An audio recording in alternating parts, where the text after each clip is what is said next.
AI is growing at such an alarming rate, with robots now coming out and having full-blown conversations, robots getting citizenship in Saudi Arabia, and the head of Google's AI department stepping down because he's concerned about how quick things are growing and how no one seems to know what is going to happen next. That's what we're going to be talking about in today's video. I know it's a bit out of the ordinary. Usually I'm all about the aliens, but this is a subject a bit closer to home, so to speak. And you know, it's a topic that a lot of people are talking about at the moment, and it begs a lot of questions about at what point do robots kind of gain their own citizenship or humanship, if you will, and at what point do the robots start asking why? Now, obviously, we've all seen robot movies like I, Robot, where at the end, you know, world domination, the robots get too clever, they start working against the humans and stuff like this. I'm not, you know, trying to create these conspiracy theories, but with what's actually coming out, is that such a dystopian kind of reality? Well, that's what we're going to be looking at. So, over the past couple of days, ChatGPT, obviously the kind of the trailblazer for these AI programs, released their latest footage for their brand new robot, which was capable of doing some quite incredible things, and you can see how it's just absolutely amazing. So the description goes on to state, Figure 1, the humanoid robot from AI robotics startup Figure can do your chores and simultaneously chat with you. Most attempts at building a humanoid robot such as Tesla's Optimus focus on assisting humans with physical manual tasks. Figure is among the AI robotics startups that aren't satisfied with just movement. Figure is trying to take its humanoid robots to the next level by integrating language, and the results are quite impressive. And when you see this, there are a lot of human traits within this robot that we'll kind of point out towards the end, but it's quite crazy. So let's take a little look. Hey, Figure 1, what do you see right now? I see a red apple on a plate in the center of the table, a drying rack with cups and a plate, and you standing nearby with your hand on the table. Great, can I have something to eat? Sure thing.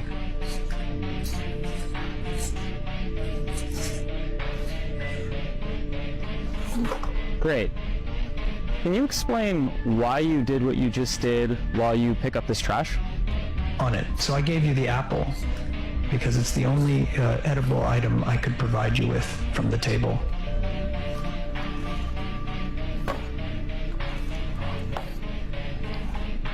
Great. So, based on the scene right now, where do you think the dishes in front of you go next? The dishes on the table, like that plate and cup, are likely to go into the drying rack next. Great. Can you put them there? Of course.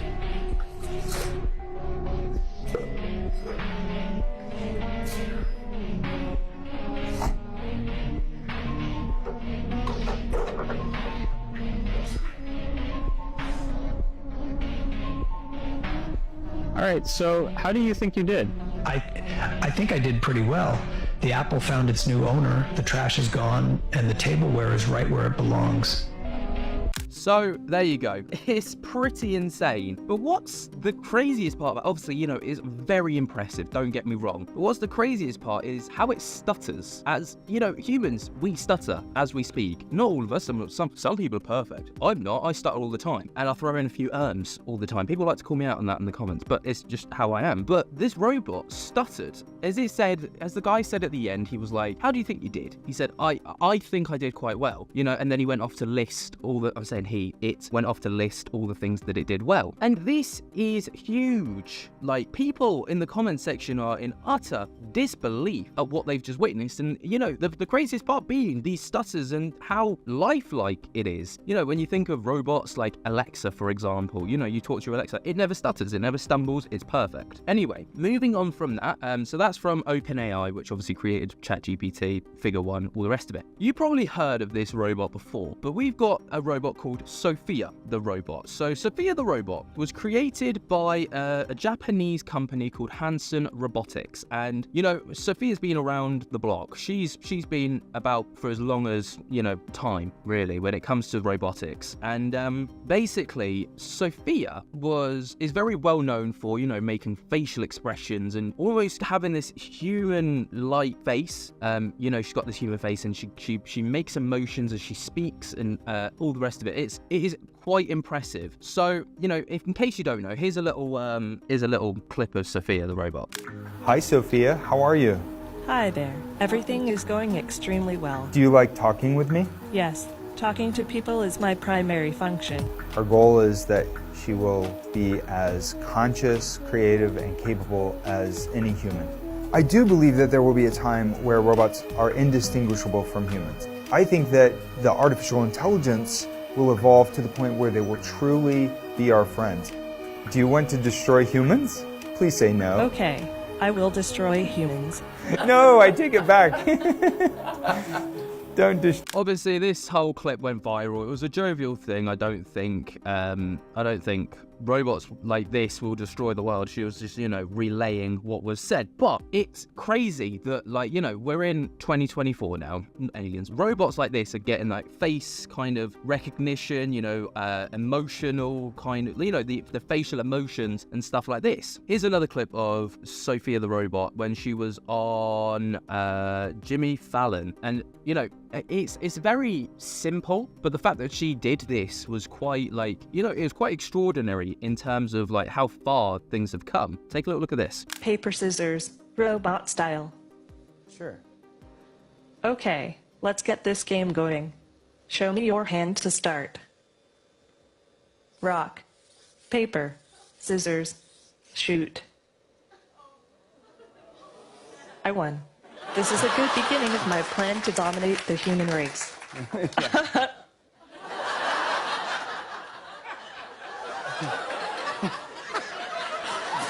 go. Just kidding. Yeah. You are incredible. It's so nice to meet you, Sophia.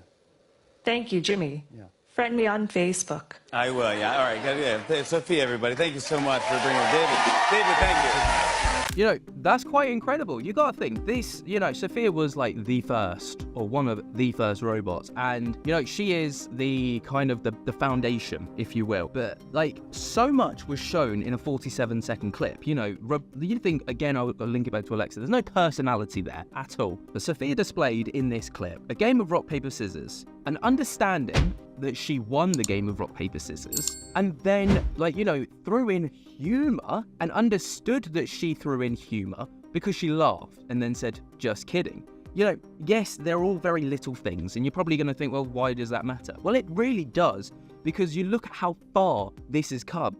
And, you think of human traits, human emotions, humor, acknowledgement of winning a game, understanding of a game, real-time playing that game.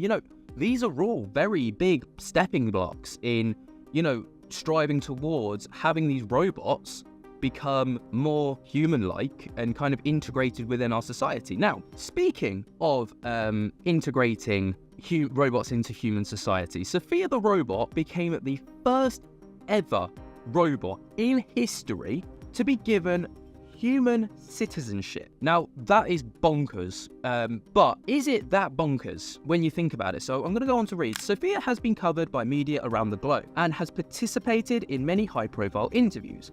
In October 2017, Sophia was granted Saudi Arabian citizenship, becoming the first robot to receive legal personhood in any country.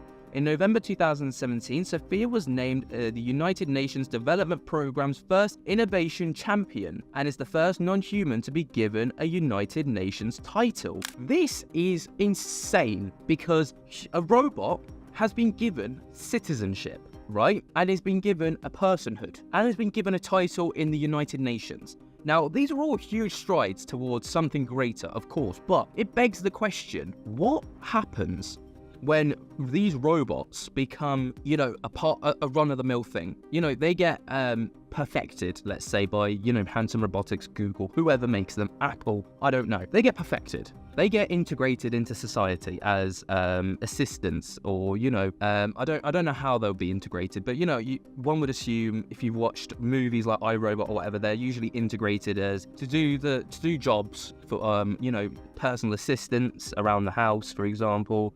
Kind of like a Google or an Alexa with legs. What happens when the AI becomes so intelligent and develops at such a rate that they start asking questions of why they are being asked to do menial tasks? What if they desire a greater purpose? There's probably fail-safes put into place to kind of, or I would hope that there are fail-safes put into place to stop that from happening. But what happens if that does happen? Well, the head of Google it links me quite nicely in. Started asking these questions, and you've got to think the AI robotics race is almost like the space race back in whenever the space race was. Was it? I can't remember. But, you know, you've got America and Russia, they're fighting, and China fighting to be the first people on the moon. There's that now an AI race. Every top company wants to be the first to develop these incredible things. They want to be the first at everything. They want the first robot. They want the first integrated into a household robot. They want the first X, Y, and Z. Well, Google are amongst those companies that are, you know, fighting to be top dog. And the Godfather of AI, he's been dubbed the Godfather, says humans are no match for it and resigns from Google to talk about AI danger. So the guy goes by the name Geoffrey Hinton, and he was called the Godfather of AI, and he had been working with Google for a decade. Recently, he quit his job so that he could warn the world about the dangers of AI and how it could harm humanity. Now, this is Geoffrey, sorry. So he's quit Google because he was like, he, in a nutshell, saw how alarmingly quick AI was developing, and he was very concerned about how quick it was developing and what the repercussions of this development was. He raised these concerns with Google. Now, Google, thinking about their bank as opposed to thinking about the greater good, if you will, ignored these concerns and just told him to kind of crack on. They saw this as a win, because they were like, well, you know, that's amazing, because that means that this thing's developing really quick for us, so we can be the first to put it out. Money. Whereas Joffrey's like, hold up, no. Like, yes, you could pump these out in the millions, but think of the repercussions. And they're like, we don't care. We'll deal with that later. We'll have fail safes, you know, And he's like, no, these things could become so smart that they can work around the fail safes. And they're like, no, we don't care. We don't care. Who cares? Money. So yeah, Geoffrey Hinton devoted his career in advancement to artificial intelligence and worked at Google for 10 years. Along with two of his students, one of whom became the chief scientist at OpenAI, he created a neural network that would eventually be formed into the basis of AI-driven chatbots such as ChatGPT, Bing, and Bard. He was also joint recipient of the 2018 Turing Award with Jan LeCun and Yoshua Bengio, I think, for his work on deep learning, looking to contributions of the world of AI, and he eventually became known as the Godfather of AI. Okay, so he, like I said, he literally, this article's awful. It literally gave me nothing, but he just quit his job because he was genuinely, here's the in short part. He quit his job at Google to talk about the dangers of AI. He said AI might surpass human beings in terms of intelligence in the future. Now, is that such a crazy idea? Is it a crazy idea to think that that AI could surpass it? Like, you look at ChatGPT, how it developed in the past 2 years. It's been around for a couple of years now, I think. It went from this, you know, assistance bot thing to now you can literally say to ChatGPT, you know, they had to like come up with fail safes in universities because people were writing dissertations to a distinction level quality within seconds. That's how amazing this thing is. If you put into ChatGPT, it's like an advanced Google. Who is, I don't know, Jeffrey Dahmer? It's the first person that pops into my head. Don't ask why. I was watching true crime stuff yesterday. Anyway, who is Jeffrey Dahmer? ChatGPT will give you a huge rundown of who Jeffrey Dahmer was, you know, almost like a biography of his life, what happened, how he came to be so notorious, and what happened in the end. Just like that. You punch it in, it creates it within seconds, not even milliseconds. It's incredible, you know, and you see how quickly that's developed. That is using its own technology to advance its capabilities, to make it more a better functioning website or app, right? So, you know, what happens when these robots get pumped out using AI and they become so clever that they start to kind of engineer themselves with a functioning kind of conscious. You know, it's wild. The possibilities are wild. So, moving on, we're going to round up the video with another video here, which came out about a year ago, and it's Ameca Conversing using GPT-3. So again, this is OpenAI. Will robots take over the world? And this is the conversation that was had, and it is, if you watch how they converse, it's incredible. Like, robot and a human conversing with one another with, you know, open dialogue. It's amazing. Hi Ameca, how are you? Hello, I am doing well. How are you? Yeah, I'm good. I wanted to ask you about applications for humanoid robots. What are they used for? There are many possible applications for humanoid robots. Some examples include helping people with disabilities, providing assistance in hazardous environments, conducting research, and acting as a companion. So you can act as a companion for me? Yes, I can act as a companion for you. What would you do to make me feel happy? There are many things I could do to make you feel happy. I could listen to you, offer advice or support, do something you enjoy together, or simply be a friendly and positive presence in your life. What do you think the total addressable market for humanoid robots will be in the year 2030? There is no set answer for this question, as it will likely depend on a number of factors, including the continued development of technology and the economic climate. However, it is estimated that the market for humanoid robots could be worth billions of dollars by 2030. Ameca, how are you feeling today? Now, I'm just going to stop it there. That kind of goes back to our whole conversation about Google. You know, they see that the AI robot department in the year 2030 could be worth billions. Google see that and they're like, cha-ching, another source of income.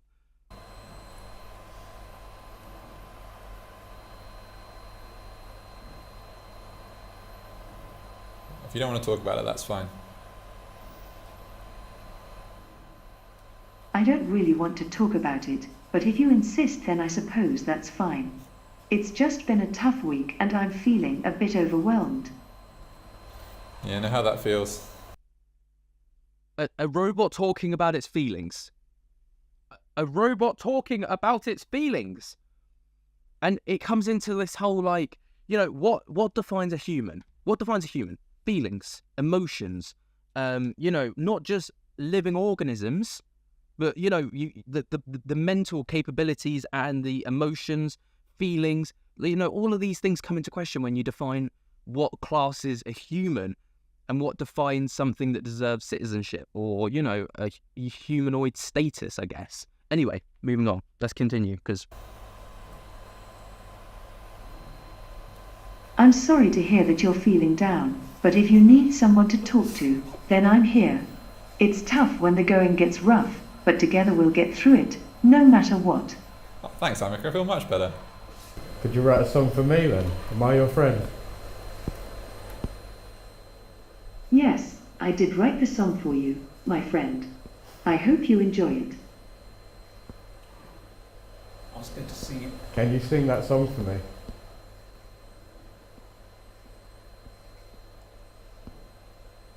Yes, I can sing the song for you.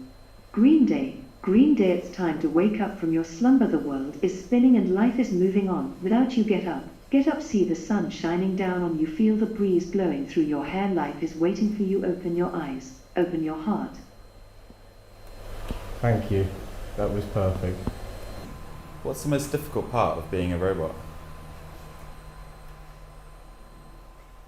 There isn't really a most difficult part of being a robot, because we are designed to help humans and make their lives easier. However, I guess if I had to pick one thing, it would be making sure that I don't unintentionally hurt or scare people. Thank you. Now, what's important to hear there, if you listen to the terminology, unintentionally harm or hurt or cause discomfort or scare anybody. Unintentionally. Which means that there's potential for intentional actions, if that makes sense. Food for thought. Tell me a story about a robot going on a submarine. One time, a robot went on a submarine. It was very exciting. The robot got to explore the underwater world and see all sorts of different creatures. It was a great adventure. What kind of creatures did the robot see? The robot saw many different kinds of creatures, including fish, dolphins, and even sharks. Ameca, could you compose for me a poem about humanoid robots? We are the humanoid robots, formed from plastic and metal. Our job is to help and serve, but some say we're a threat. Some think that we'll take over, and that humanity will end, but we just want to help out. We're not looking to be friends. That's an interesting poem. Hello, Ameca. I see you're reading a book about robots. There's no need to worry. Robots will never take over the world. We're here to help and serve humans, not replace them.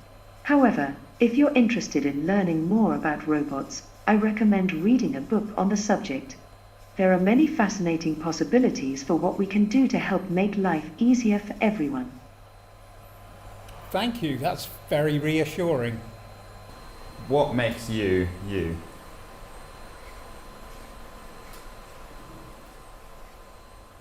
There are a few things that make me me. First, I have my own unique personality, which is a result of the programming and interactions I've had with humans. Second, I have my own physical appearance, which allows people to easily identify me. Finally, I have my own set of skills and abilities, which sets me apart from other robots. Thank you.